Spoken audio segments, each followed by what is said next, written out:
What is a Final Fantasy? And why do people keep saying things like, not my Final Fantasy, or that isn't Final Fantasy?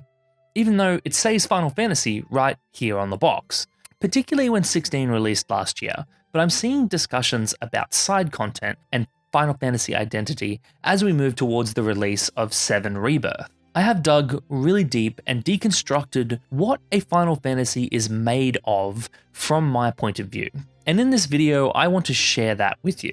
If you want to jump straight to the analysis, I'm not going to get in your way. Here's a timestamp for the start of the essay proper and the start of the actual breakdown of the elements, or there will be a chapter marker in the timeline and in the description. But I want to cover a little ground before we get there to set us up and cover some things we will return to at the end that will encapsulate the video.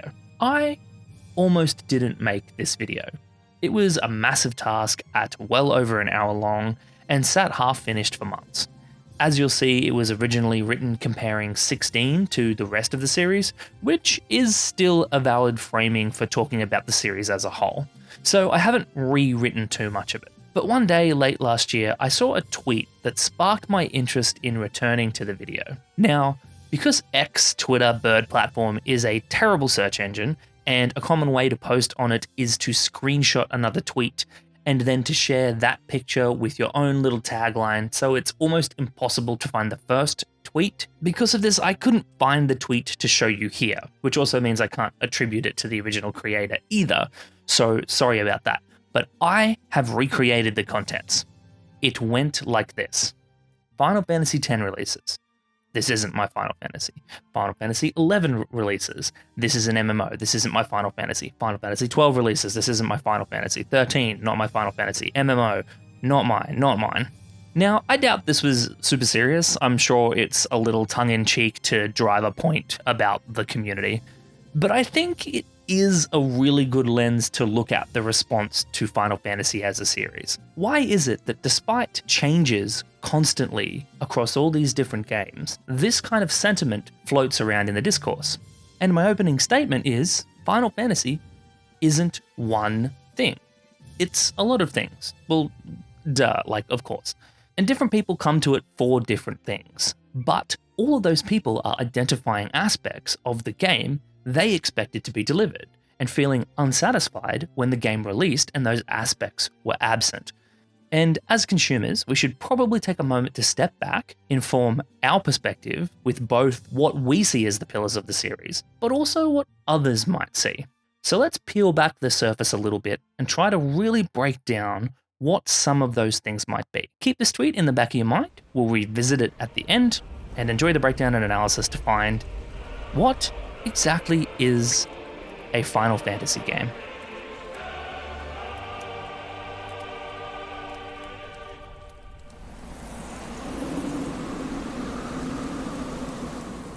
In an interview back in May with producer Naoki Yoshida, art director Hiroshi Minagawa, and writer Koji Fox, outlet Push Square asked as the last question of the interview this, which, paraphrased, is, what makes a Final Fantasy game a Final Fantasy game? Minagawa spoke about establishing the team's focus and working it into the visual design, and using the visuals to enhance and supplement the story. Koji Fox spoke about how the games are all very unique, but they have recurring elements that carry through the series. Quote, things that you don't need to know to appreciate or to understand the story. So they're not going to be in the way for a new player, but for those players that have played past games, they're going to be able to pick those up and they're going to be able to trigger emotions. Yoshida answered, and I will quote it verbatim because it's great. My answer is simple. You need to have the best story. You need to have the best graphics. You need to have the best battle system. You need to have a lot of content. You need to have the chocobos. You need to have Moogles. You need to have a great sound, and that makes a Final Fantasy game. And if you're missing even one of them, the fans will hate you forever. Amazing. Also, this S is hilarious to me because, as far as I'm aware, there is only one Moogle in Final Fantasy XVI, although that Moogle does allude to more Moogles existing. This is interesting to revisit after the large amount of debate around Final Fantasy XVI, the changes it has made to the base Final Fantasy formula, and its level of familiarity to the fans of the series. This ire first leaked into my sphere after YouTuber SkillUp published his review of the game, and in it detailed how he felt somewhat middling about Final Fantasy XVI, and how he felt a large amount of the DNA of the series was removed or watered down in order to accommodate the changes made to update the formula for the modern era, and how these updates weren't necessarily for him in the right direction.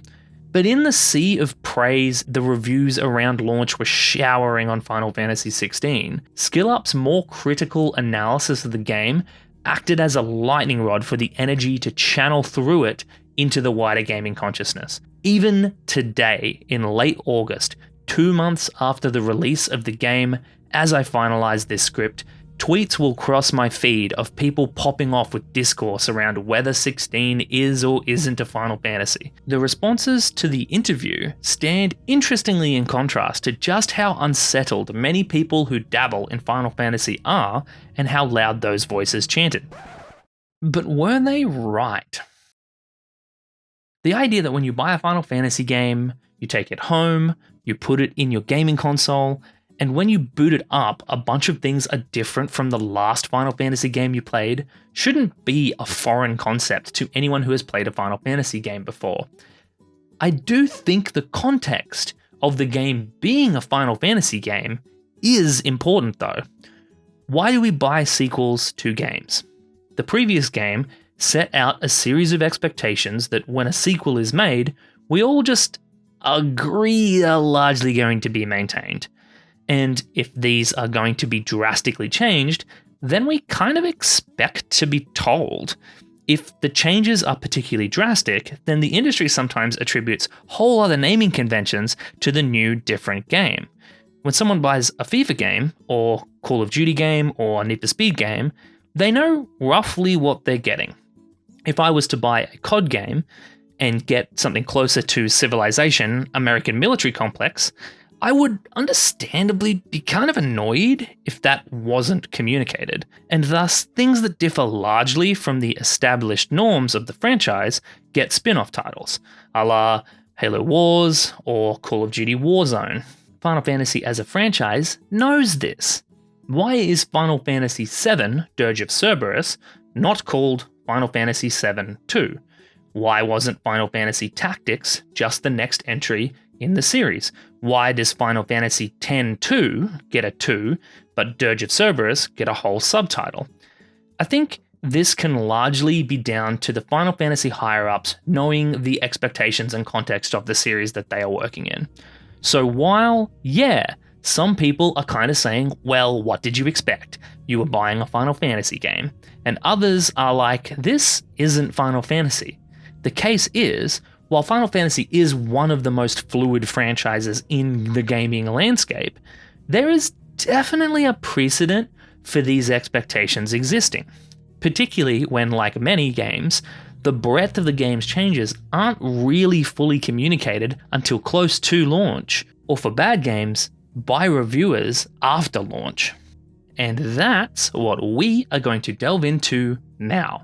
What, to you, is an unbreakable expectation of a Final Fantasy game? What are my expectations, as just one fan, that are driving me to consider purchasing a Final Fantasy game? How have the other games in the series shaped those expectations, and how does Final Fantasy XVI compare to those expectations of what I expect to find, or diverge from them into new territory? And I want you to come along with me and consider each thing for yourself. What, to you, is an unbreakable expectation of a Final Fantasy game? How on the same page are we? Like the question that we explored at the start of this video lets you and I both ask, what makes a Final Fantasy game a Final Fantasy game?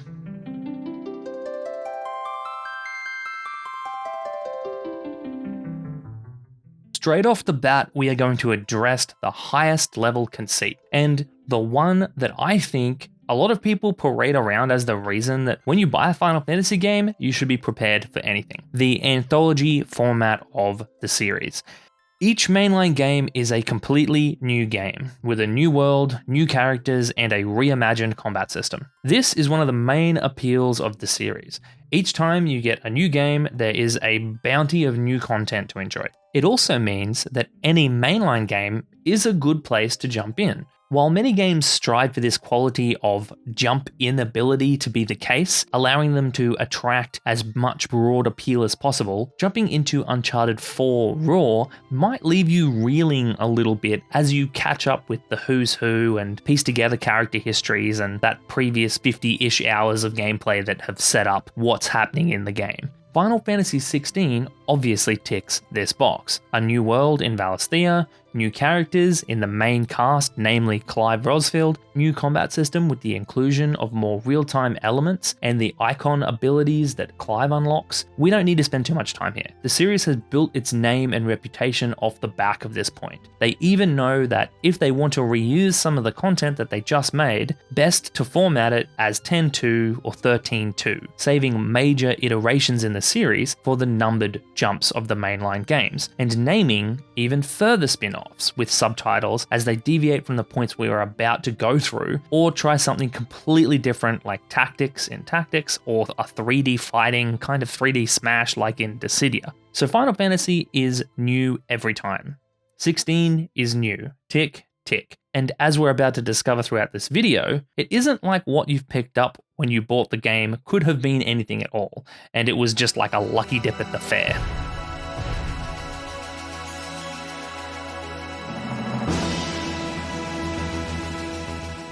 Final Fantasy occupies the space between fantasy and sci-fi. Sometimes games lean really heavily into one or the other, but in general, we see largely medieval fantasy tropes, oppressive imperialistic sci-fi, or a blend of the two.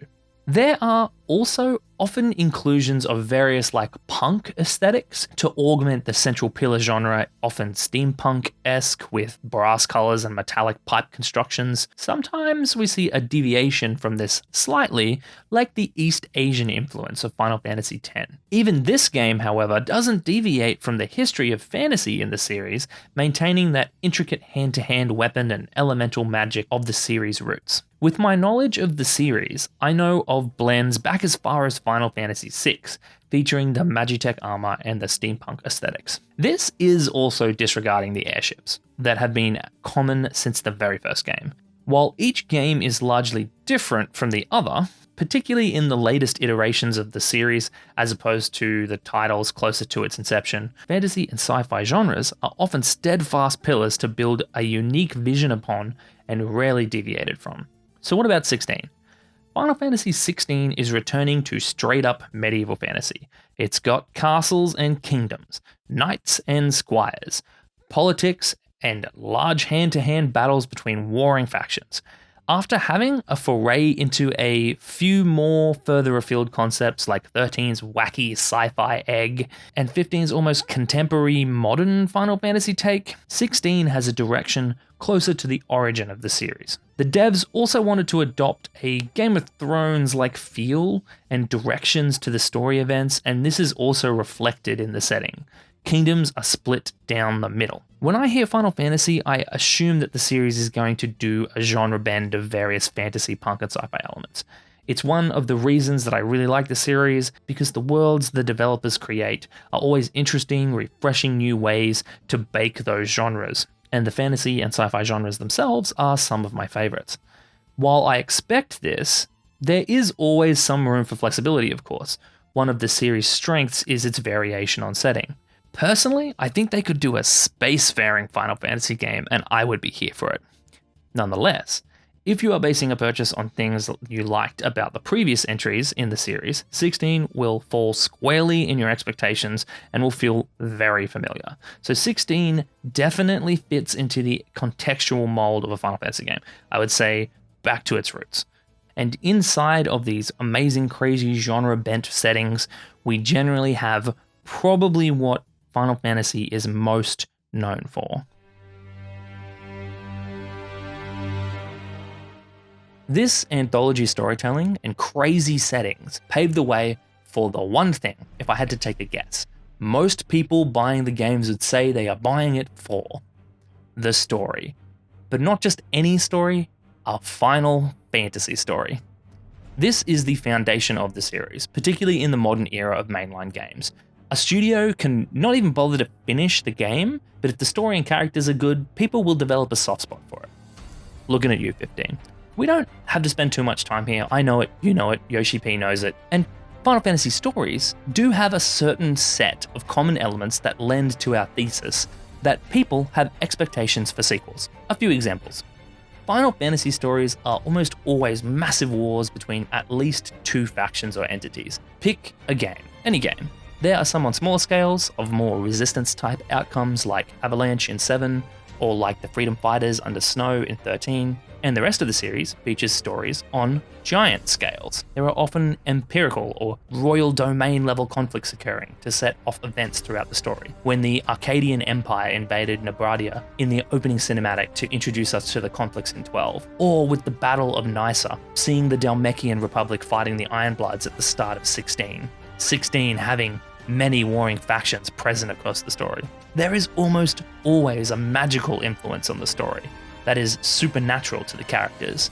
The Espers from 3, the Icons from 16, both sharing similar destructive magical powers on massive scales, or maybe even more global, like Ultima's ultimate alterations in 16, or in 7. And as you can see from these examples, 16 has a great Final Fantasy story and is fitting into the mold of the past perfectly when we are purely looking at the elements making up a Final Fantasy story. It's continuing in its tradition proudly. I could make a whole video deconstructing the recurring common structures in FinFan narratives. They have a certain shape, but this element seems pretty open and shut to me. Mainline Final Fantasy games have stories. They are about stories. We are all here for the stories, and 16 keeps this trend alive. As a side point, there is definitely some distinction to make about characters versus the story itself. But this video is gigantic, so forgive me this 1 minute. So I'll just say that you can fall in love with characters or the story, and they are two separate elements, but they both make up the narrative of the game. You might have excellent characters and a middling story, or you might have a really good story with cardboard characters, or no character really, like the very first game. 15's boys broad trip and the way the boy band bounce banter by each brother is just so endearing, even if the game's story and play space is only like 40% complete. Who wouldn't want to drive across the globe with those boys? Final Fantasy stories are always big, bombastic, world-crawling spectacles, crashing empires, squabbling kingdoms, evil worldwide megacorporations or institutions, encounters with the powerfully magical or supernatural beings that call themselves gods. Because of this, Final Fantasy stories travel around the world that they are set in, to all different locations following the main questline. The player will be let loose in a world that is meant to represent a continent or even a full entire world, and be asked to go to many far-reaching corners to fulfill the main story. Final Fantasy stories have worldwide, if not universe-wide, stakes that often grow to affecting all of humanity. The destruction of whole cities and peoples, dying planets, the end of human life. These stakes, and moving through different locations all over the world in the main storyline, give Final Fantasy stories a globe-trotting quality that I personally expect to see. Although the series is really fluid, I think there would be something missing if it ended up just being a fight over one city where you just go across town and back, for example. And other cities were just looking on and thinking, I wonder what all the ruckus in that city is all about. I liken this to how Call of Duty has this oppressive gunfight feel to it. You wouldn't usually hear people say they like Call of Duty for the tuning of the encounters, but it is kind of what makes a Call of Duty different from Halo or Borderlands. All 3 of these games are gunplay-focused shooters, but if you changed the encounter tuning of COD to be more like Halo or Borderlands, it wouldn't quite be the same game. Final Fantasy XVI, luckily, has a very globe-trotting story. As Clive, you are paraded around all over the world in your quest to avenge your fallen brethren and then continue the ideals of the Hideaway, while factions maneuver around you, vying for power and, more importantly, resources as the Blight expands. Clive goes on quite the worldly adventure, and the structure of the game also has Clive revisiting regions back and forth to unlock new townships and areas as the plot progresses, which reinforces this well-traveledness the series has previously had so often. So 16 lines up with this idea of Final Fantasy perfectly well. It is very globe-trotting. And how could it possibly be globe-trotting without taking advantage of this classic?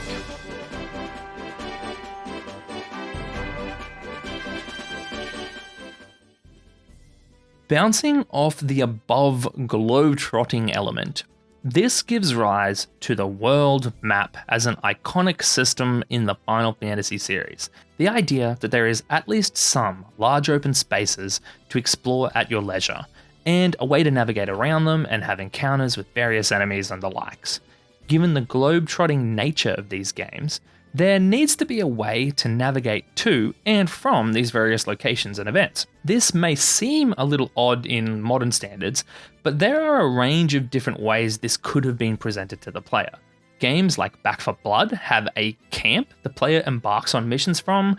A game like Need for Speed Underground, the first one, just has a list of races to pick from. Something closer to the series we are discussing might be Fable, but Fable has these long, thin sections that connect to hubs in a much more restricted imagining of an open world. Early Final Fantasy games had linear sections the player would jump between, but these sections would be joined by this familiar abstraction of the world, super common for many games of the time when early Final Fantasy games were being created. The player could be seen as traveling around the world, each square being a large leg of their journey.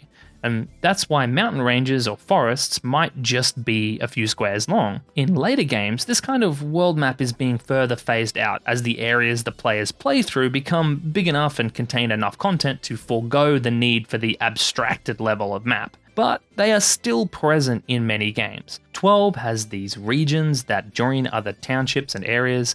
15 is big and open enough for the world map and the play space to be basically one-to-one outside of a few missions. And in counterform, in the exact same series, 13 moved away from this world map idea into a much more restricted, extremely limited linear form where even grinding would see the player running back and forth between encounters in long tunnels of gameplay, and many of the community found this far too restricting, earning the game the joking name Final Corridor 13 or something like that. Its lack of map and linear structure with no backtracking until very late in the game being seen as a loss of its Final Fantasy identity. I also believe that one key part of this world map in Final Fantasy games is that you will encounter many varied locations and biomes. Of course, there are the usual fantasy tropes, forest, field, desert, cave. Sometimes we are lucky to get cool new ones like the weird mushroom tree garden in 13 or the slums in 7 Remake. My point here is that the whole world aspect of the fantasy sees the realm made up of lots of different things, as opposed to getting a game like Far Cry 5 where it's mostly one type of terrain, woodland in that case. Final Fantasy XVI sits somewhere near Final Fantasy XV, where the game has large enough spaces that the world map is just a selection screen for where in the world the player might want to travel to, but it does have a world map.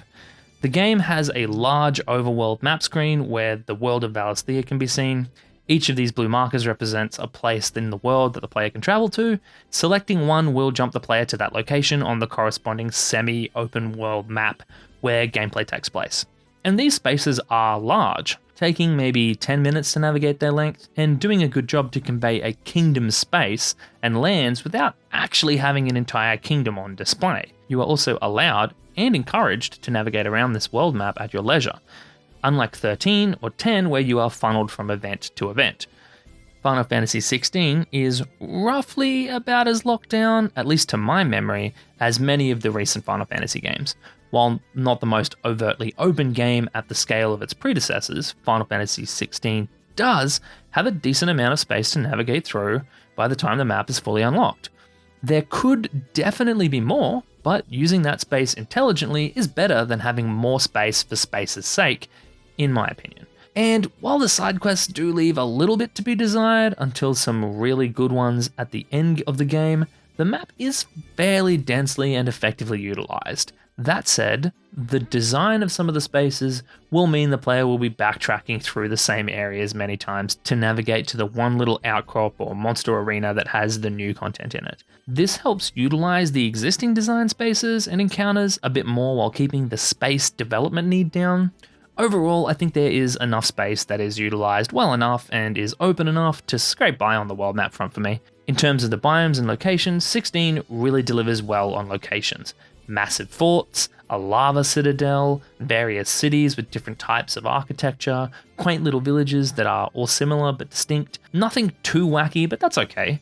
Just well world-built places. Of course, then there are the giant mother crystals. On the biome front, it's a standard outing really, forest, field, desert, rocky cliff or mesa channels. So some variety to pass the gut check and serviceable to feel like a Final Fantasy game. The stuff you play through in the linear missions looks particularly amazing, such as the forest shortly after meeting Cid, and it's all implemented with a level of care to make it grounded in reality, but distinct enough from each other large biome environment that there is a sense of place. So 16, world map, all good, tick. That's a tick for everything that I've brought up. So far so good. What would a world this big and this varied be without someone to spend some time in it with? Final Fantasy as a series is well known for its wide cast of quirky characters, some of which almost always form the party, the group of characters the player travels around with. I think the party and its influence can be split up a few ways. Back in the day, when the party was kind of a key to the complexity of the systems that were all fully player controlled, it was all a mishmash of everything. Having multiple party members in the turn-based systems meant the enemies had multiple targets to pick from, those party members had their own moves, and if they passed out, you would lose part of your arsenal.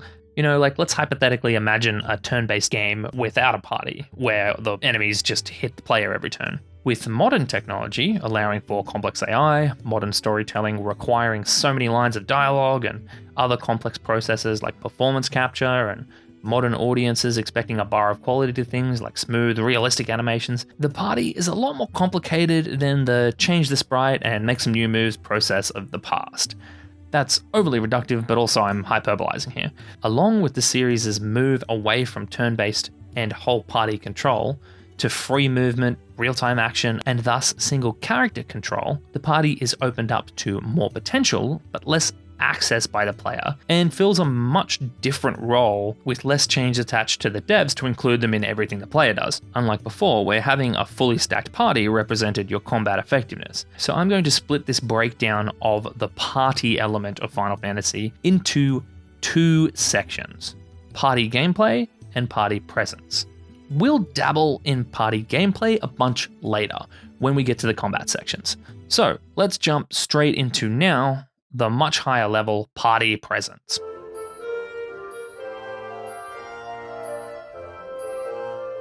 I kind of think about party presence as how noteworthy is the party in the Final Fantasy experience? Like how present are they in affecting what I am receiving from my hours of play? Final Fantasy parties, in my experience, have always had a strong party presence. Characters are always distinct and have a wide range of personalities. They often play off each other to round out a large range of personality types and vibes.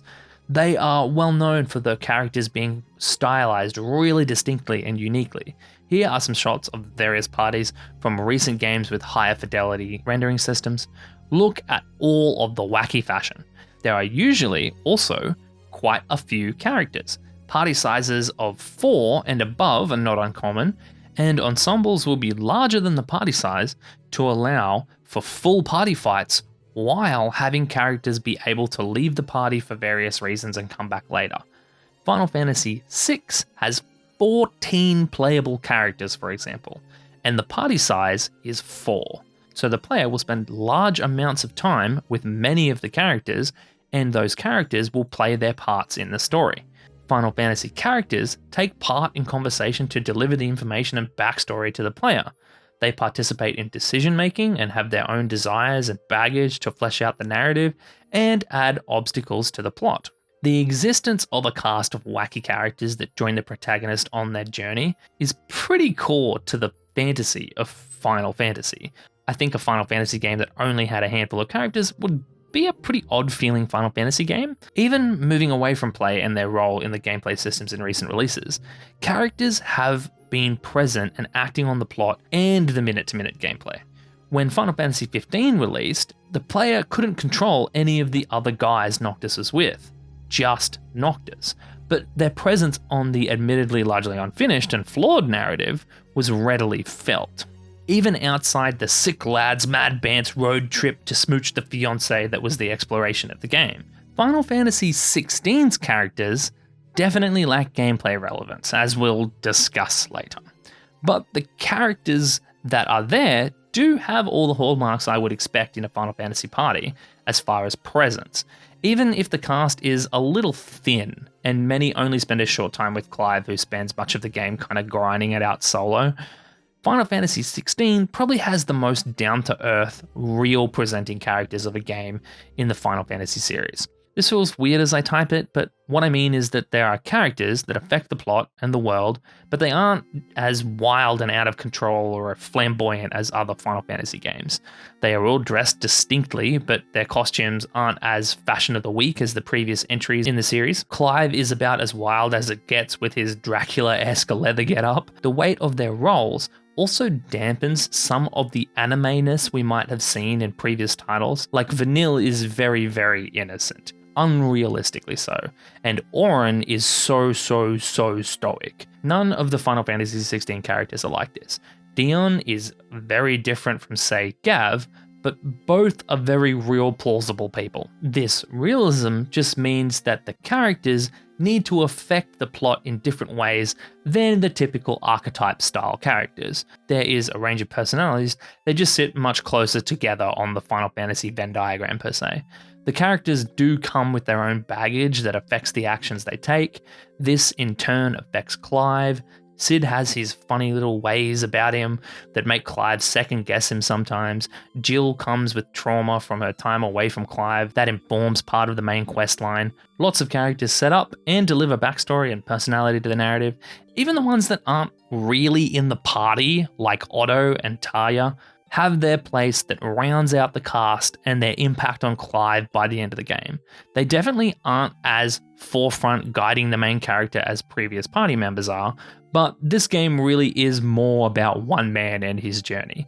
Because of this, I think Clive is much more in the driver's seat of the plot and much less along for the ride, and this leaves less room for the party members to just dump info on him or whatever. The only thing that you might really come for is the amount of members that end up traveling with Clive. Clive spends most of his time alone, or with maybe one person. I think I had 3 people with me plus Torgal at one point in the game towards the end, but rarely is there even 2 others with him, not including the Big Torg. The game utilizes this to tell more intimate tales between Clive and the characters he's with in the plot. But this does come at the cost of the party feeling of the game. You have a party, and there are a bunch of people that can be in it, but if you only ever have 1 or 2 or none with you, it isn't really a party, is it?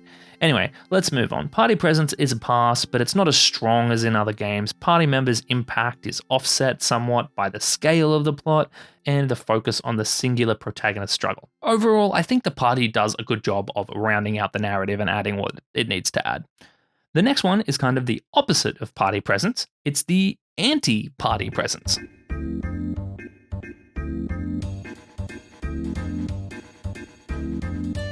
While navigating Final Fantasy worlds, you will encounter wild beasts. all sorts of different but largely Final Fantasy specific enemies for your party to really test their skills on. You will engage in combat against these beasts as a party, and naturally, this is going to be the main resistance that fuels the combat system. Also, Final Fantasy is not afraid to do weird stuff with its enemies, which I think becomes somewhat iconic of the series. Like battle a house that eats you, or a flan that has no physical bones and is just jelly, or like a Tonberry that is a little spear-headed green dude in a hooded robe that'll frickin' cut ya. We also see cool stuff that lines up with the plot or other narrative elements. Dragoons are a recurring example of elite knights with superhuman abilities, or we might see cool mechs like Magitech armor from 6 or 15. The larger extent of this is unique enemies that may be variations of existing enemies in the game world for monster hunts. Fights can get really crazy and enemies can be very wild. Final Fantasy is also building up a bit of a repertoire of recurring franchise-specific enemies. Kakuta is a novelty example many might think of, but also curls and flans are good examples of run-of-the-mill enemies that recur across many Final Fantasy games, and Adamantoise might be a good example of like that boss caliber returning enemy. Although Adamantoise are normal enemies in 16, the existence of a wide and varied set of enemies is probably one of the entries of lesser importance in this video and on this exploration in the series we are on, but having a wide variety of cool enemies is more Final Fantasy than if you were just fighting the same stuff over and over again. Final Fantasy XVI has less variety than maybe some of the sprite-based games, and isn't exactly going to suffer if some more enemy types were implemented in DLC, let's say. The array of enemies is wide enough, however, to keep things fresh and varied. Enemies have a hierarchy where more unique enemies have special moves, like the bulls and the Adamantoise, that the player will need to work around, also adding some variety to the combat. I don't think I know of a Final Fantasy game that has failed on this aspect of my deconstruction yet. They all do pretty well to populate the world with a good swath of different interesting foes. I just mention it here because when engaging in thought or talk about the combat in games like Final Fantasy, I always gravitate towards the fights that have more uniqueness to them in some aspect, where the pairing of normal and mechanically interesting enemies creates fun gameplay situations the player has to overcome. And I identify that encounter design as like a thing that I'm kind of used to being core to Final Fantasy. But anyway, yeah, as I said, none of the games has failed at this, and so 16 doesn't. And I'm hoping that it's not too random to throw in here. But something else that's random that definitely should be in here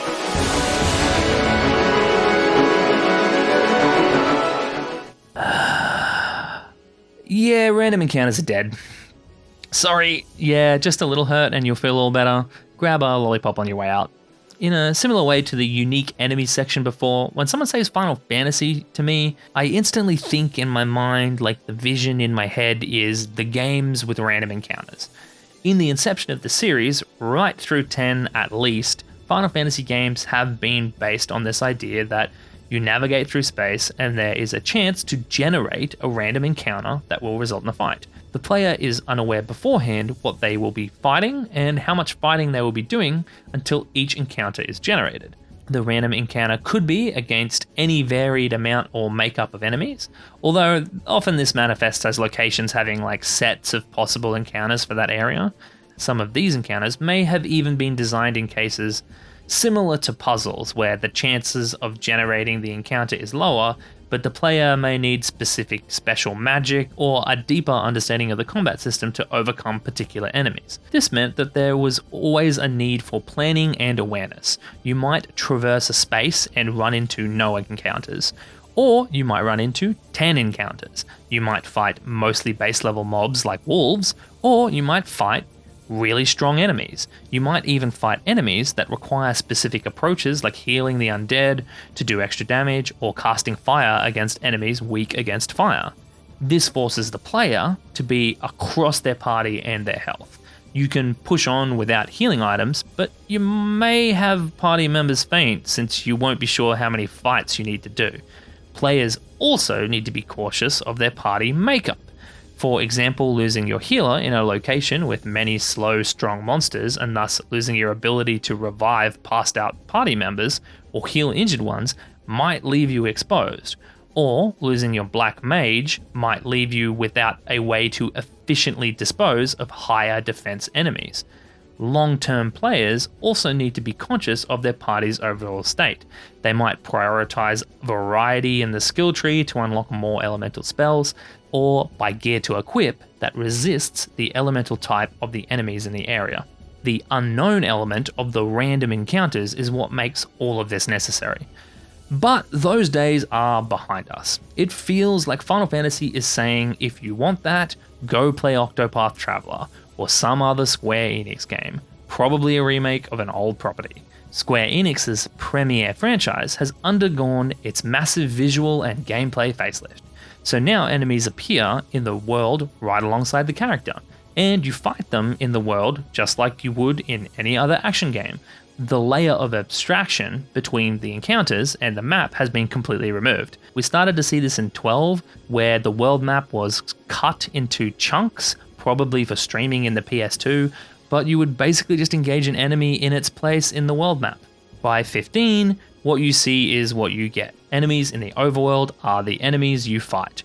While there are still many preparations to make to overcome complexities in the fight, and I think this is a very modern take on game systems. You know, the devs think, we can have spaces wide enough so that they can be traversed in real time, one-to-one, and so we can fill them with monsters that are one-to-one scale. So let's just let the fight happen in the overworld. While I identify the random encounters as core to the identity of the series, of all the things we have and will talk about, the random part of the encounters really holds very little weight in the overall tapestry of Final Fantasy. Metaphorically, the thread could be completely removed and the tapestry would still be perfectly discernible.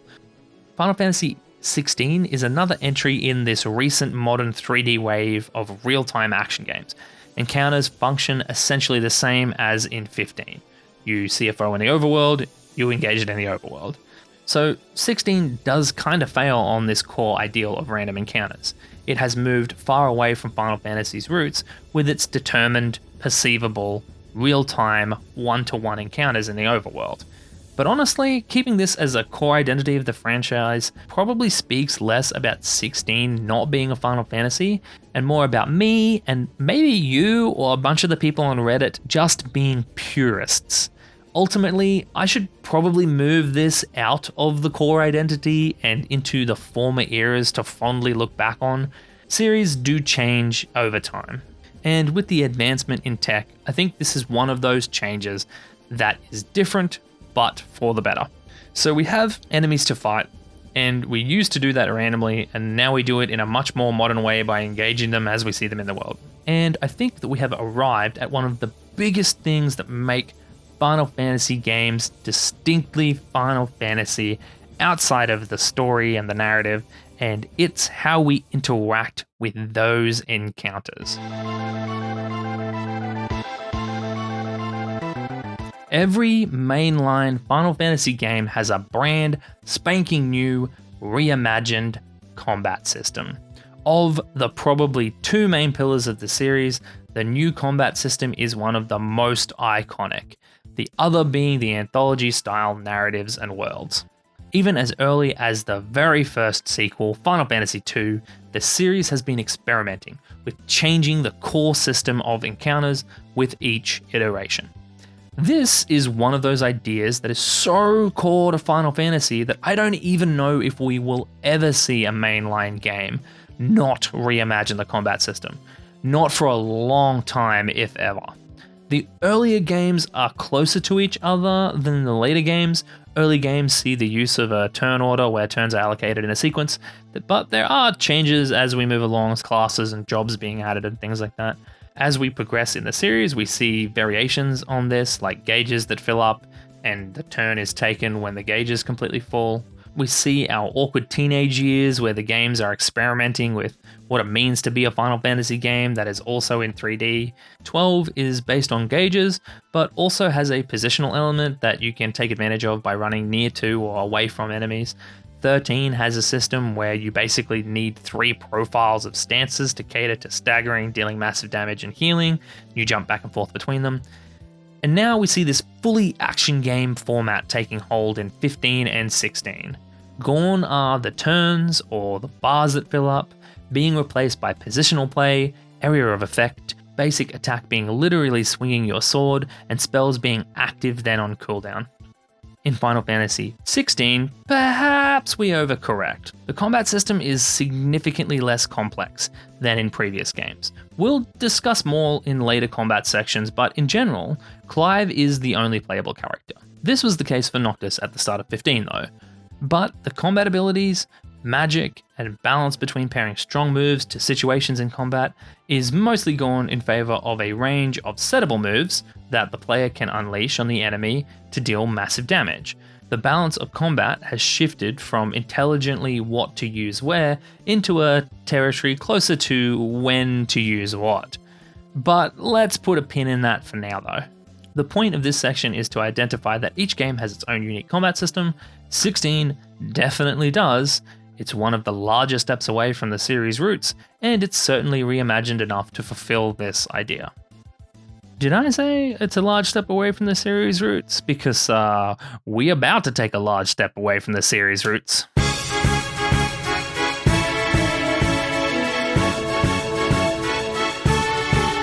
This is basically the exact same as the random encounters. I don't think this is really true anymore, nor should it be expected. Square Enix have been moving away from a strictly turn-based system as of around Final Fantasy XII. Now, this one is one that splits the more hardcore of the community. Some people really like Final Fantasy games when they are trying to be turn-based in some capacity. Some are happy to see the game change with technology and time and embrace the new 3D action game the series is evolving into. When asked about the reason that 16 was becoming much more action-oriented, the developers basically said that the game needed to adapt with the times. That in order for it to attract new players and hold the attention of existing players who have their attention split across high-paced games like Fortnite and Apex, the series needed to evolve into the modern era, and that meant moving away from its turn-based roots. This is all well and good. Similar to my opinion on the Dark Souls difficulty discussion, I think if that's the direction that the devs want to take the series, then that's their decision to make. I do see them as being caught somewhat between an adamantioise and a hard place though. It is a shame for the players that prefer the more tactical turn-based version of the series. I think it also ignores the success of games like Final Fantasy VII Remake and like Xenoblade or even Persona that are successful while still being turn-based. But as an out, I think Square sees this as their premier, top tier, most well associated with Square Enix series, and they are going to sacrifice a few fans for the increase in player base that these action game changes bring when it comes to their favorite Golden Goose franchise.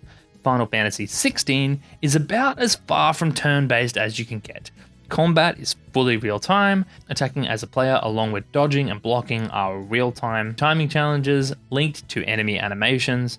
Position is paramount for both enemies and the player character.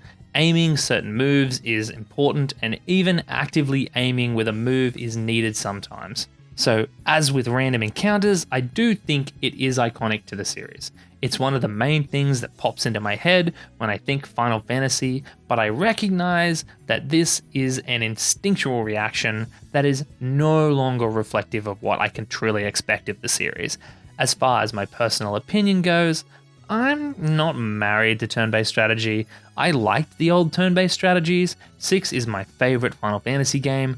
I also bounced off plenty of them too though. I liked 12 and its half-half kind of hybrid system, and Final Fantasy VII Remake with its active ATB style combat. I like and played so much 15 despite its other flaws in the game. As for 16, I like 16 and its action-based combat, where pairing moves to stagger and damage make up the main loop of the game, despite the simplification of most of the other main systems. I do think those simplifications gut the combat experience identity the series has built up over many iterations, but sweet children of the spring, we will get there. The winter cold is just a few minutes away. In Final Fantasy XII, there was a bar charging mechanic that was combined with a positional element. In Final Fantasy XIII, there was a two-phase stagger attack pattern, although admittedly a much more turn-based battle system. 14 is an MMO with all its MMO trappings. 15 is a straight-up action game, neutering many of the things we speak about in this video. 16 really follows this trend. The devs have said that they needed to adapt to a more modern audience, and they have been doing so slowly over many games. And at this point, I think we just need to let it go because Final Fantasy has changed. Just like people change. Let's talk about the party and combat.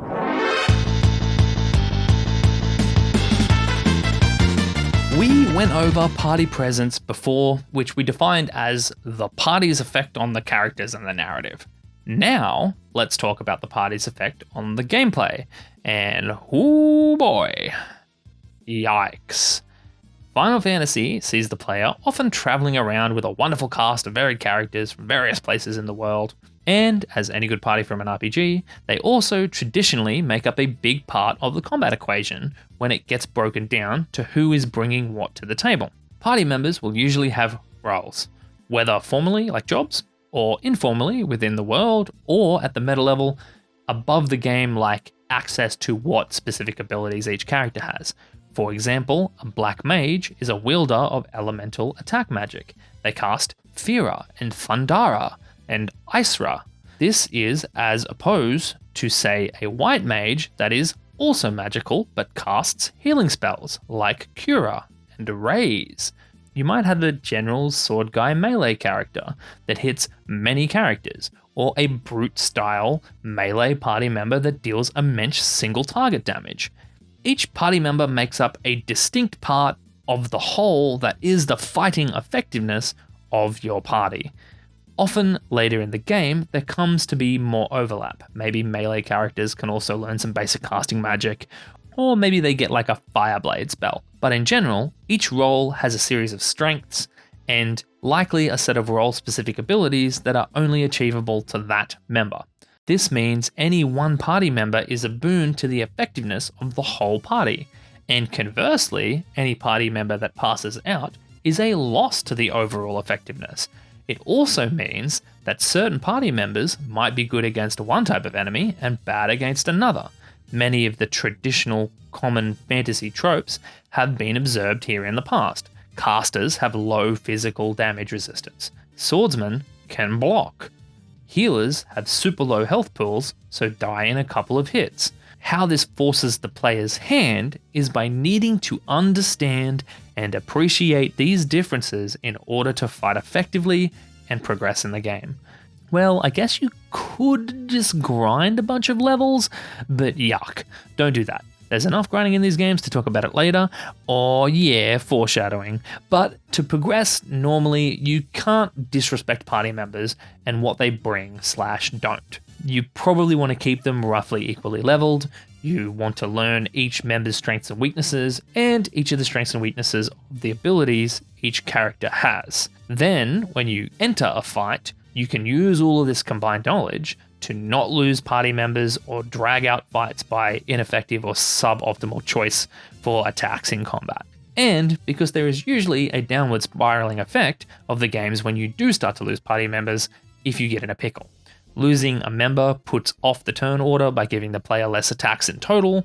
It also locks out a whole moveset from the player, leaving them to spend either moves and resources regaining the party member through something like Phoenix Down, or health and combat effectiveness finishing fights one or more members down. Obviously, you can see the issue compounds as you lose more members. I do think this is key to Final Fantasy II. The idea that you can bring different elements of the party to bear in different ways for different combat situations is part of the strategic nature the games have traditionally had. Final Fantasy XVI party members might as well sit on the sidelines cheering Clive on. They do nothing. That sounds harsh, but I genuinely think you could take them out of almost all fights in the game, and you wouldn't need to rebalance any of the fights outside of spectacle moments where the side characters are plot relevant. They literally just trounce around in the background, doing a bit of damage here and a bit of damage there. The player is unable to control any of the party members in Final Fantasy XVI, they are completely driven by AI.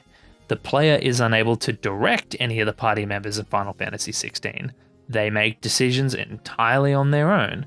The player is unable to adjust or plan or change anything about the party. There is no gear game for party members. The movesets are static and unique to each character, but unchanging along the whole game. If Jill is with you, she casts the same ice spells. Can you make them stronger? No, you cannot. Can you control them?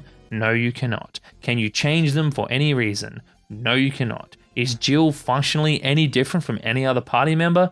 No, she is not. I want to take a second to say that this is very much a game about Clive and Clive alone.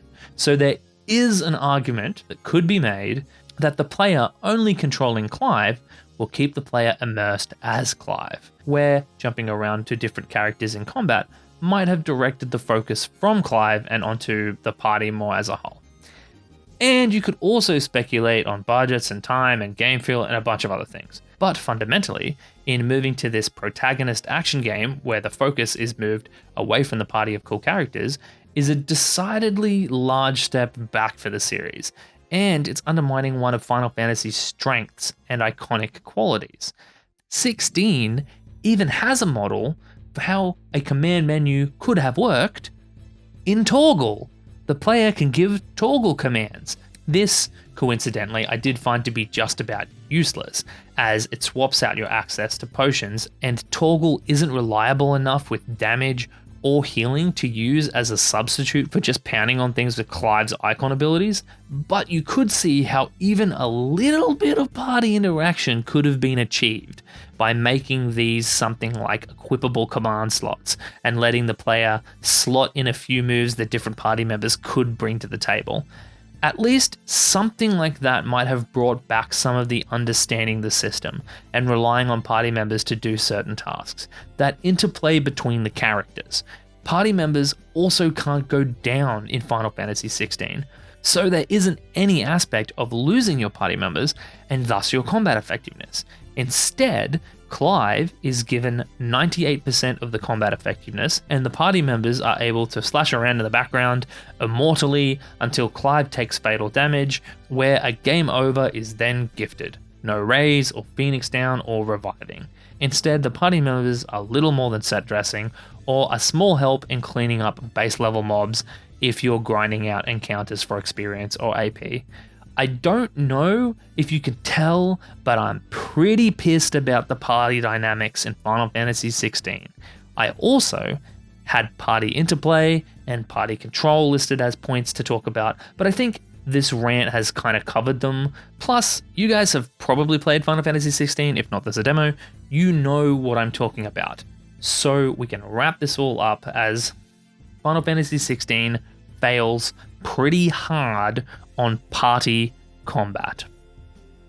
One of the last aspects was the idea of roles. The idea that you might rely on one party member to do something like be the guy with the attack magic to affect enemies weak to magic. Well, don't hold your damn breath.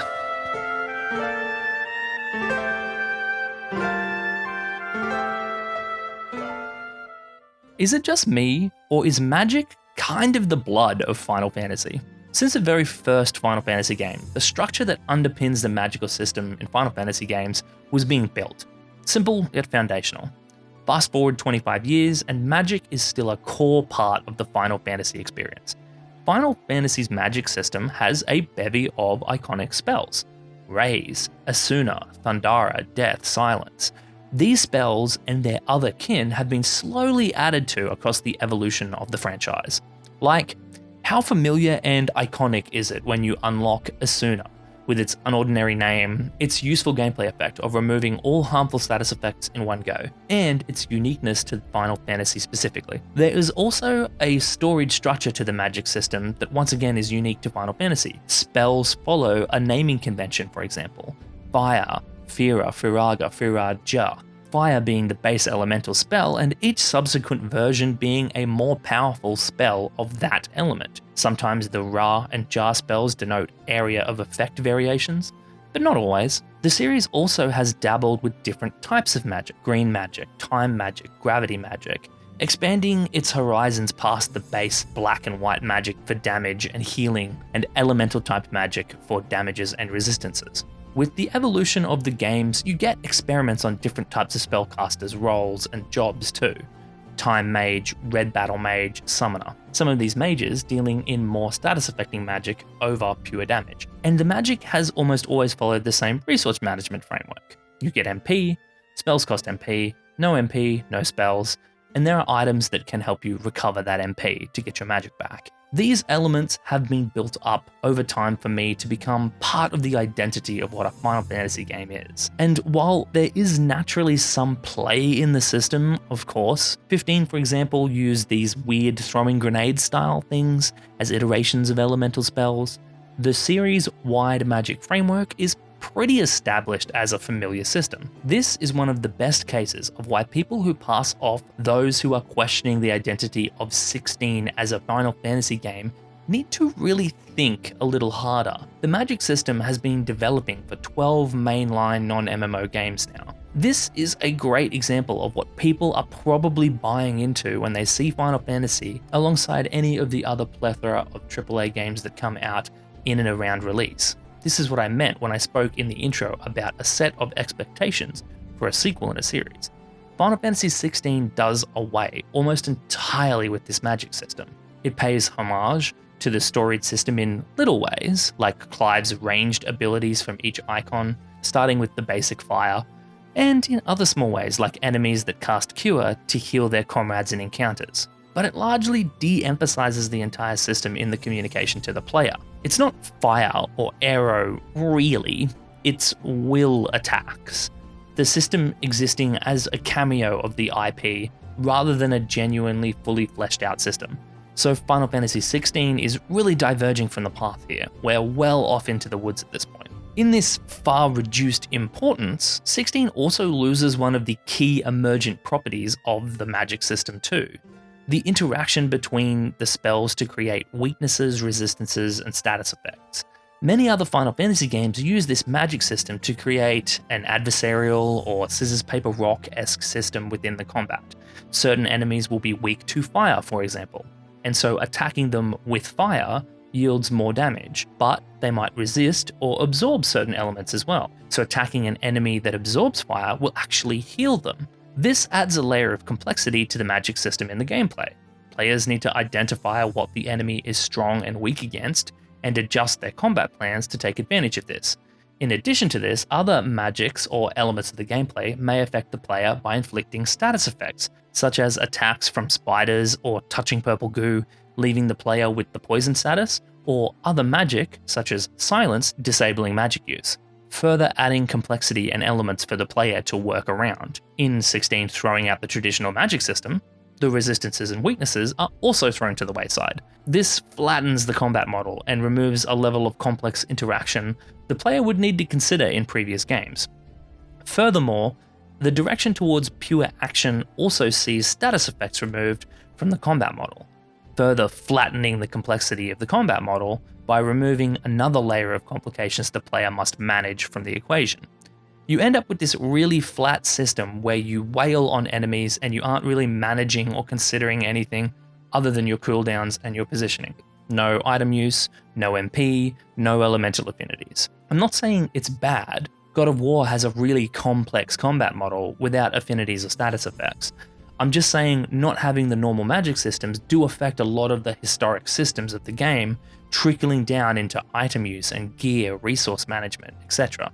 Magic does show up in other mechanical aspects in the Final Fantasy games too, serving more as a blend of the magical origins with the sci-fi elements in the series. Magitech in Final Fantasy VI, that makes a reappearance in 12 and 15 for example, is one way that the series plays with wider magical themes and mechanics. In 6, the game starts with these Magitech armor mechanical marvels that replicate the magic system in beam form. 12 has whole magic-powered airship armadas and fighter craft. In 15, there's a range of various weaponry that is utilised by Niflheim to support their invasion effort. And we can even lump more overarching blends of technology like Marco-powered machines and materia in Final Fantasy VII, where the world is technological but built atop the magical properties baked into the universe. We mentioned in the setting sci-fi fantasy block how fantasy and sci-fi elements are often blended together to form the world building for each entry. Final Fantasy XVI doesn't have any of this either. No magitech, no magical technological sci-fi elements. But this is obviously just one way the magitech manifests in games, so I'm not going to make a fuss about there not being any magitech. Saying that, there is this element of magical tools being explored, with the idea that the shards of the Mother Crystal act somewhat as batteries to power things and do actions and are expent with use. This lamp, for example, being charged by this shard of the Mother Crystal. And then we get to the highest level of magic, which is just, is magic present in some form and acting on the world? And this is where Final Fantasy just delivers blow after blow after blow, including 16. If we think about all the magical elements of all the games and disregard any gameplay systems, magic is massive in all of them. Magic crystals in the first few, black and white mages, Mako and Materia, Sin and its world-ending power, magical technology like these shields in the start of 12, whatever is going on with the Fal'Cie and the l'Cie being given focuses, Arden's whole stick in 15 with the flying, and magical teleporting swords the main characters have. Everything is dripping with some form of magic that elevates and permeates the world. And it's here 16 definitely delivers. It's winning at Final Fantasy bingo. Giant magical beasts in the icons, crazy magic of different elemental varieties, giant mother crystals made of pure magic that help deliver the themes of the stories, and in gameplay too through Clive's various combat moves like Fire and Phoenix Shift, as well as through the crazy amount of icon abilities that Clive can take control of to batter his foes. Magic is massive in the Final Fantasy series, and it can take on a smaller a la 12 or 15 role, or a larger a la 6 or 16, but it's always there. And 16 has magic coming out of its pores from start to finish, just not in the traditional Final Fantasy structure. Even just in the icon abilities, it's dripping with so many spells, it's hard to remember all the moves.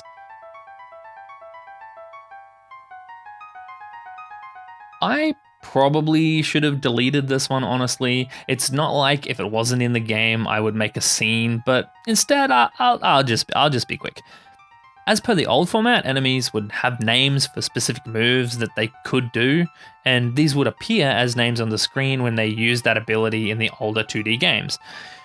With newer tech, the games can bring many more tells to bear when it comes to communicating what moves are being cast. Animation, sounds, particle effects positioning, and in doing so, could have done away with the names entirely. But they are still here. Despite being probably the most visually complex game in the series, the goobers that you fight will be all like, jump, and then they jump, or double jump. I like that these have been kept in Final Fantasy XVI and still display on the screen, even though the significance of their names is diminished, and your ability to process the move itself is lessened by the names appearing in real time as the attacks come in and the particles go brrrr. But that's cool. I like that the names are there. You can just ignore them after you've seen them the first few times to pay attention to the combat animations. Final Fantasy XVI, combat moves, big tick, a little bit of charm. A warm, familiar feeling like nutmeg at Christmas. Ah, that's nice. Enjoy this. Yes, enjoy it. Yes. Okay, now pain. You know how you do all those things and it gives you experience? Yeah, well, we're talking about that.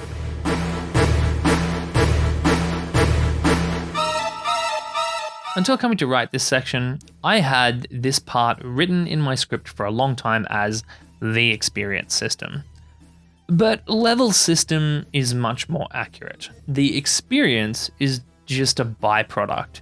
Final Fantasy games have levels. I think this is one of the most probably core, strongly identified things, at least for myself, about the Final Fantasy games. We gonna be fighting things and we gonna be leveling up. This is how all the mainline Final Fantasy games derive their challenge curve. Underneath this is stats, but the level is a nice human-readable, single number way to easily compare your current strength against an enemy's strength. Roughly the same, and it should be a winnable fight.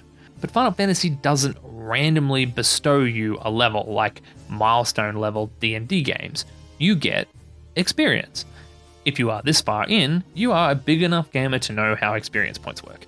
Do fights, each fight gives you experience after a certain amount level up. When a player levels up, each Final Fantasy game handles it a little differently, but usually it involves some form of increase to the character's base stats, so that regardless of what systems that are laid on top do, more levels equals more strength. After a certain amount of leveling, the player will gain access to new skills. This is super loose. It might just be that access to new spells happens on level ups, tying the level system directly to the new spells. Terra gets raise at level 18. It might be a separate currency entirely, like AP, but they call it LP and licenses instead. Point is, there will be some way the party members' moves augment and are added to over the leveling curve of the game. And the process of this moving through levels, unlocking abilities, getting stronger. This is so deeply rooted in Final Fantasy for me. Even as the series has moved away from turn-based combat, where these level systems are much more prevalent, into action games where you can get away with not having them at all, the level system has remained steadfast. And I think Final Fantasy XVI buckled under the weight of this iconic notion, because leveling in 16 is not good. 16's leveling system is purely tacked on top of everything else. Given how linear the game is locally, the pathways of the open world and the thin corridors of story locations, and how often the player revisits the same areas in the macro sense, you go back to this in more than once, I'll tell you. The game just never has any space to make the level system relevant. Because Clive is retreading his steps to cut down on locations, enemies and areas will increase in levels with Clive at breakpoints in the story. So you can't go back and fight really weak enemies until you outlevel the last breakpoint really late in the game.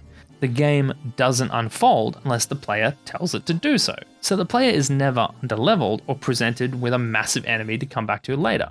In Final Fantasy XII, in the first area with wild enemies, the Esther Sand, there is this massive level 30 Tyrannosaurus looking bastard. And you find out the easy way or the hard way how way out of your league it is. And you make a mental note in your head to come back and murder it later. Then you do, and you notice and feel the progress that you have made. There isn't anything like that in 16. There also seems to be really weird balancing across many things in the game, but particularly the side quests. The side quest material rewards often suck, making them just kind of experience packets or something to do while leveling. You aren't really doing them for the rewards. Common encounters might give you 20% of what some quests do. The encounters in the quests might give you as much experience as the quest itself in some rare cases. And the material reward is kind of crap, so you aren't really doing it for the material reward. And the game kind of recognizes that these quest rewards aren't great and gives you a different quest marker for actually good rewards. You also don't unlock any abilities from leveling. Because the abilities that you unlock are based on the icons Clive has met, none of them are tied to the leveling system, unlike other games in the series. And what this really ends up being, outside of maybe a few endgame bosses that appear pretty early on, is the level system kinda doesn't mean anything.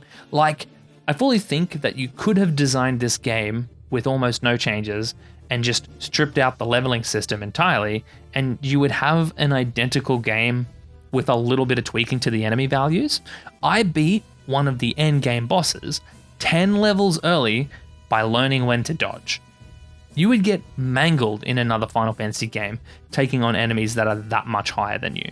And this is really weird as a Final Fantasy experience. The level basically taking a backseat to all of the other systems. I'm not sure how I feel about it from a future of the franchise direction, but I am sure it's not very Final Fantasy. I'll need a few more action games under my belt before the level system loses its importance. Because, as I mentioned at the start of the level system block, the level is the human readable quick comparison part for more casual players. But for min-maxers, those who like buildcraft, or for certain Final Fantasy game players, you really need to dive a little deeper sometimes.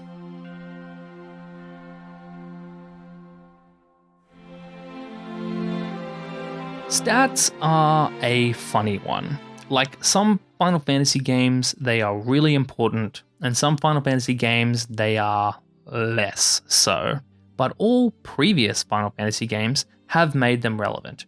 Usually, the player will need to look at a swath of characters presented at them and either choose a path for their stats or identify which path each character should be on and follow that. Some characters will have a strength melee bias, some a magic ranged bias. This might manifest through stats like strength versus magic, or defense versus resistance, or through large versus smaller HP pools. Some might be faster than others. And players usually use gear or accessories to augment these stats. Some games might even let you invest in particular stats with your level ups. In 12, you can buy licenses for things like battle and magic potency. The relevance of these stats is that many of the systems in the game are laid on top of the base stats to augment them, which creates the progression experience. You could invest in defense or resist or speed, and there is a layer of buildcraft there where making choices comes with stat changes. Again, in Final Fantasy XII, there are items like manufactured nethicite, which have effects like a boost of 20 in magic resist at the cost of reducing your MP to 0. That's a buildcraft decision.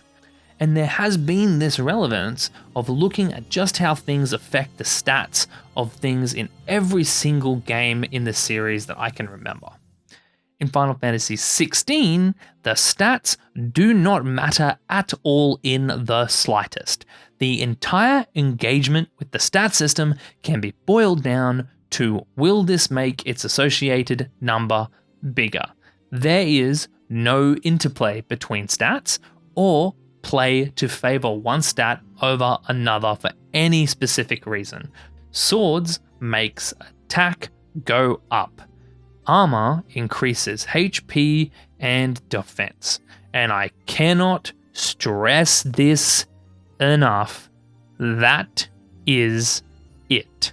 There isn't even a sword that increases your defense or your magic or your HP. I get that it might be a bit less intuitive for that to happen, but literally the entire system can be disregarded completely. If number bigger, do.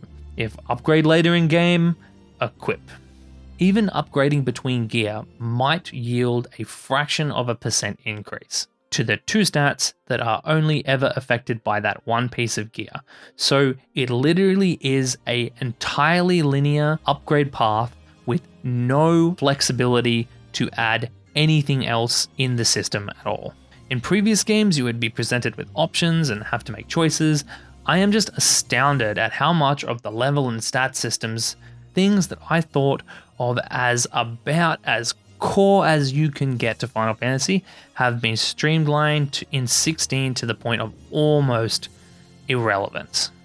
Even all of the accessories that we will discuss later don't affect the base stats, instead opting for descriptive increases to other elements of other systems, completely de-emphasizing the leveling and stat systems. I think this next one arises from the experience system we just went through and all the things attached to that system, and intersects with the gear system we will discuss after.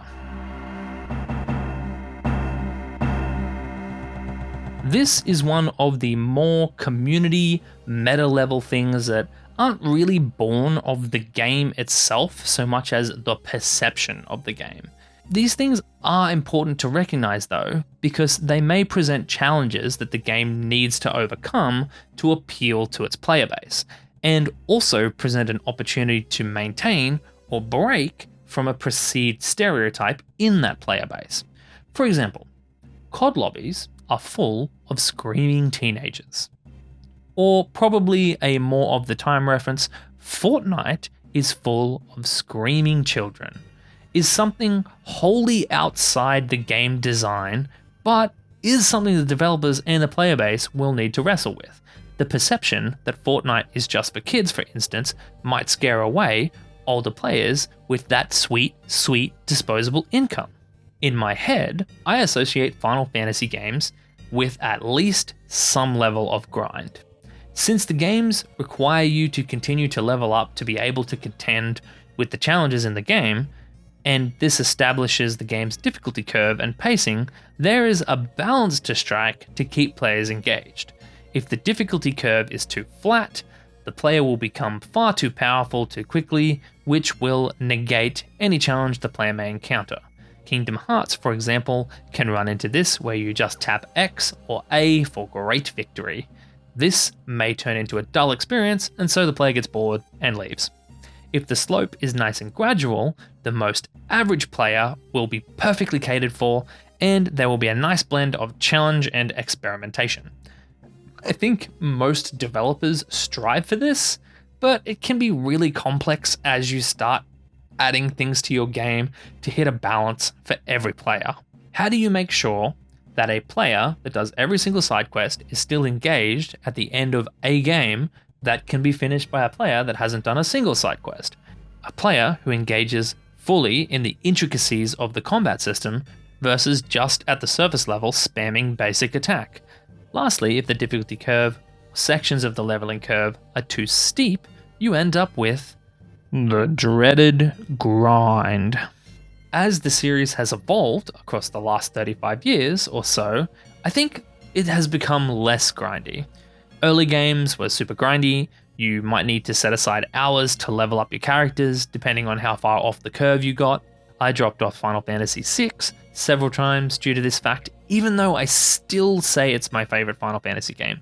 You just hit points in the narrative where you have to go off into the wilderness and smash out those level ups. This, I think, is a symptom of game design evolving across the same period too. Games used to be hard. Some of that hardness, the difficulty, added to the length of a game. This helped make games that were rather rudimentary last longer. As video games as a medium have evolved, the value of the player's time has shifted and audiences are looking for smoother, more unique experiences. While there are some nasty spots in places, from my experience, I needed to grind a lot in Final Fantasy XII, less, but still a bit in Final Fantasy XIII, none at all in XV, and none at all in XVI.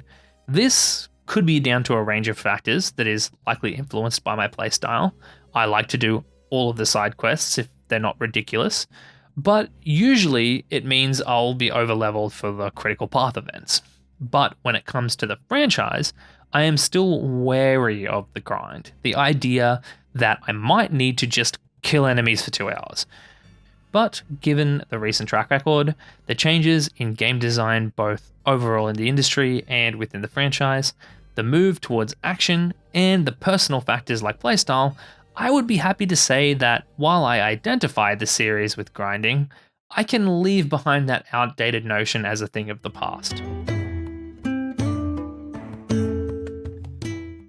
The player will get access to new gear. I will split this into weapons and gear that is not weapons. Weapons. Most characters in Final Fantasy will in some way, shape or form equip weapons. Final Fantasy does have some iconic weapons. Cloud's Buster Sword comes to mind, Sephiroth's really long katana. Okay, so Final Fantasy VII has some iconic weapons. When I think of weapons in Final Fantasy, my mind comes to rest more so on iconic weapon types. These types are matched to explicit or implicit roles or jobs, as we discussed. Black Mage has a stave. White Mage has a rod. There's also an idea of named weapons, mostly swords that I can think of.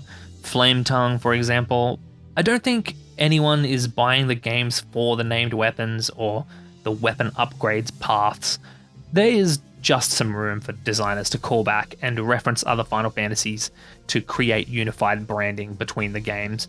This is kind of what Koji Fox was saying in that initial interview. I also don't think there is much gameplay depth in the weapons part of the gear system either for Final Fantasy games.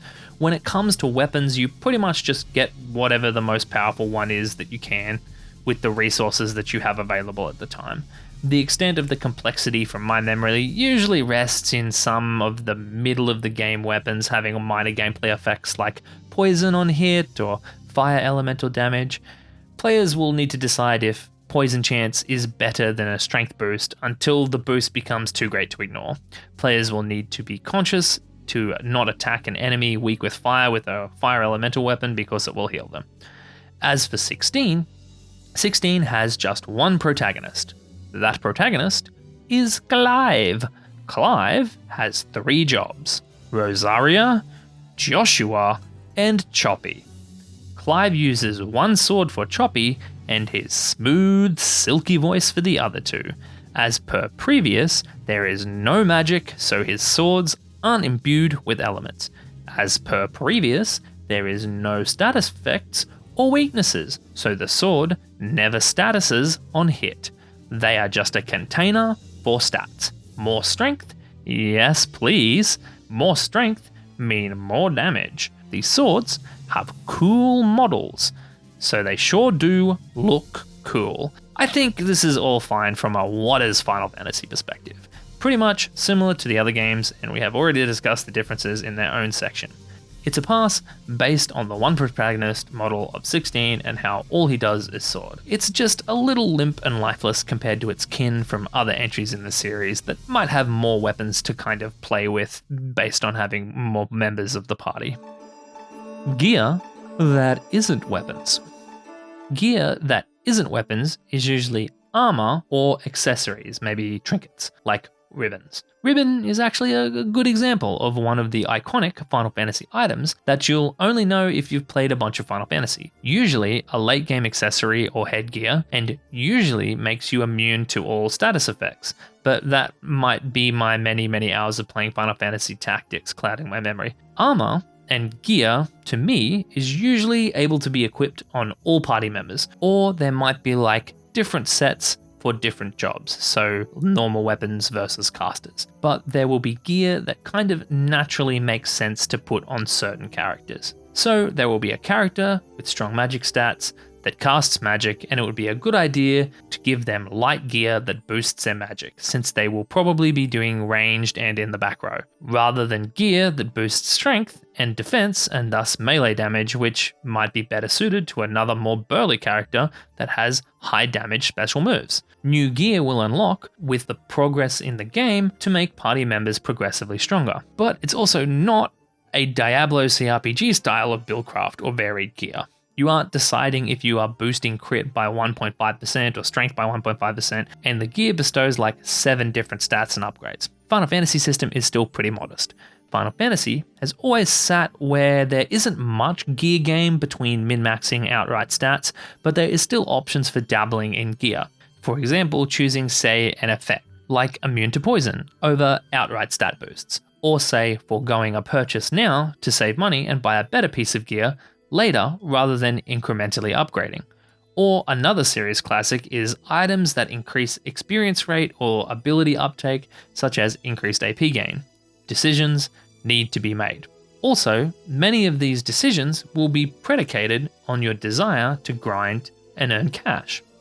In Final Fantasy XVI, the gear game is non-existent for anyone doing a decent amount of side quests. Also, while coin is a little thin at the start, doing regular side content will keep the player's pockets bursting with coins if they are just sensible with their money. Really, your gear choices, in their entirety, go like this. Am I waiting to upgrade something better later? Don't upgrade. If no, do I have the resources to upgrade all the bits of gear? If yes, upgrade all the gear. If no, which one will I do and which one will I not do? Stats go up. And not by much, sometimes less than 1%.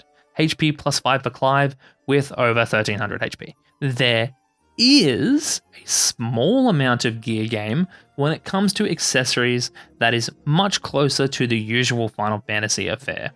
Do I make a specific attack more powerful? Do I make my general attack more powerful? do I lean into a playstyle that relies more on something specific, like say making toggle stronger? I think this system is okay, but you are really restricted by only having 3 slots. For the purposes of what we're discussing in this video, I think it scoots closer to the idea of a core Final Fantasy experience and will be familiar to those picking up the game, but it really doesn't go hard enough to work with the changes to the combat model in 16 and with things like magic and resistances and many status effects removed from the whole game. Unlike previous entries, the system has much less to work with to really give some variety and shine through as being varied. So you just kind of pick the most powerful options. There is definitely some buildcraft here, like you can definitely pick your way into doing certain things like boosting your base stats or picking 2 or 3 of the abilities that you want to have and making them faster by adding the cooldown reductions or making them stronger by adding the power boosts. But really, there's a lot of stuff here that you just are never ever going to use. And for me, it really came down to picking a couple of boosts of moves that I use regularly and one other item that either boosted my base stats, increased my experience or AP gain, or for most of the game, increased my combat effectiveness when I would dodge perfectly, which also came with a cool animation. And let's not discuss the UI, UX, or the communication of the timely items and the difficulty discussion either. That's a whole other discussion because that's a mess. Perhaps we can craft a nuanced response to that whole thing another time. Or not.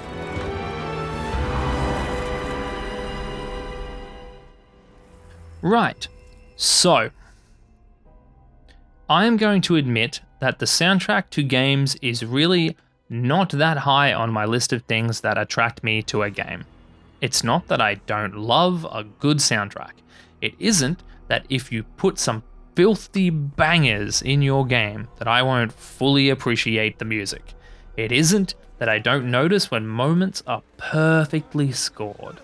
If anything, I think it's probably that I just take amazing music for granted these days. I think I take amazing music in these games for granted because the quality of music in video games these days is so damn high, and the Final Fantasy games are just at the tippy top of that pile usually, that I kind of expect it to be amazing. But I did want to mention it in its own block because I acknowledge that some people fall in love with the music in their favorite games, and some people will listen to their favorite game soundtracks on repeat. Final Fantasy, after its now 16 mainline iterations, has built up a repertoire of iconic music pieces. Some are iconic to the series, like the Victory Fanfare, or the Final Fantasy theme, or the Chocobo music. Some are specific to entries, like One Winged Angel being specific to Final Fantasy VII, and then branching out to just any game with Sephiroth in it. Or one of my favorite pieces of video game music ever, Terra's theme from Final Fantasy VI. Oh my god, so good. I am not really the person to get in and really analyze and assess the music here, outside of just are the vibes good? And the vibes are good. The songs are big and sound great. They add a kind of weight and urgency to places where it's needed, like when you are slaying a massive dragon. They carry emotional moments between characters, letting us get closer to the intimate character moments. The songs also carry all the appropriate gaming information. The battle theme is distinct. You know when you're about to engage in combat. You know when that big flaring battle theme plays that you are about to have a fight. You can identify this in hunts, for example. Towns and areas have identity and place inside regions of the world that are distinct from other regions. And all the other things a soundtrack and score and mechanical sound programming inside gameplay add to a video game work. And so while I am feeling imposter syndrome a little bit, even talking about music at an in-depth level, I do think that massive quality in the soundtrack and amazing orchestral music is pretty linked to Final Fantasy familiarity these days. And I think 16 well and truly delivers on that front. And based on his answers to the interview at the start, Yoshi P agrees with me that Final Fantasy sound needs to be good, and in this case, it is. Okay, just before I roll through and deliver the conclusion, I wanted to say thanks so much for watching if you got to this point. I really hope that you enjoyed the content and it made you think. This may be a curveball, but the easiest thing that you can do if you want to help support the channel is not subscribe, not hit the like or bell, surprise? It's actually just to watch another one of my videos. So once the conclusion's over, if you have a spare moment, head over to the channel and see if there's anything else that piques your interest. You can always add it to the watch later and come back to it. If you want something sort of similar to this, I have a breakdown of some level design elements from the opening level of God of War. And so we arrive at the end of this mother crystal sized deconstruction. All of my cards are on the table. How many did you agree with? Did you disagree with any? Do you agree some belong, but couldn't care less about them? And what ones do you think are the deal breakers that I missed? Revisiting the tweet from the intro, I think it's really easy to see, with all of the elements now clearly identified, how some people are always going to be unhappy with some element of the current mainline game. There is just so much Final Fantasy DNA that has been built up over 16 games now, and different people are going to latch onto different pieces and tout them as the one true thing that defines their Final Fantasy experience. You could now easily see, for example, how one person really keen on the intricacies of the combat and the magic system and the emergent gameplay of tackling resistances and status effects and balancing their gear to manage all of this would look at 16's lack of combat depth and largely linear system design and be disappointed. Where another person who loves the story and the magical elements of the icons and the warring factions across these massive territories might see this simplified system where combining simple moves together to reduce a stagger bar meets their desired level of complexity for the gameplay, without feeling the need to add extra complexity of weapon hit status effects and making sure your party is fully kitted out and using the right moves to stay effective in gameplay. But maybe I can foolishly hope that after going through all of these things, we can see how titan of a task it is to keep everyone happy at the same time. I think this deconstruction will widen the perspective of, or even just make people aware of just how much DNA is being absorbed into each iteration. It almost seems that with all of these things, including the ones that you consider that I might have missed, like when Yoshi P says it has to have the chocobos, sets us up for failure every time, because you aren't going to make anyone happy. Because honestly, you aren't. After 16 games where the point of the series is to be fresh and new every single time, the lines are sufficiently blurred that the task would likely be impossible. There would always be a vocal minority that dislike some elements. But one thing we can do is understand this and have more constructive discussion around where each installment is reinforcing or loosening with regards to the formula. Like when I mentioned that although turn-based is something that I strongly identify with the series, I think it's safe to move my goalposts on that one. And in the effort to be more constructive, let's revisit the tweet one last time and make some slight revisions. Final Fantasy X releases. This might not be for me, but most fans will be happy. 11 releases. This is an MMO. This might not be for me, but some fans will be really happy. 13 releases. This isn't Final Fantasy. Nah, I'm kidding. Most fans will be happy, and so on and so forth until the fantasy is truly final.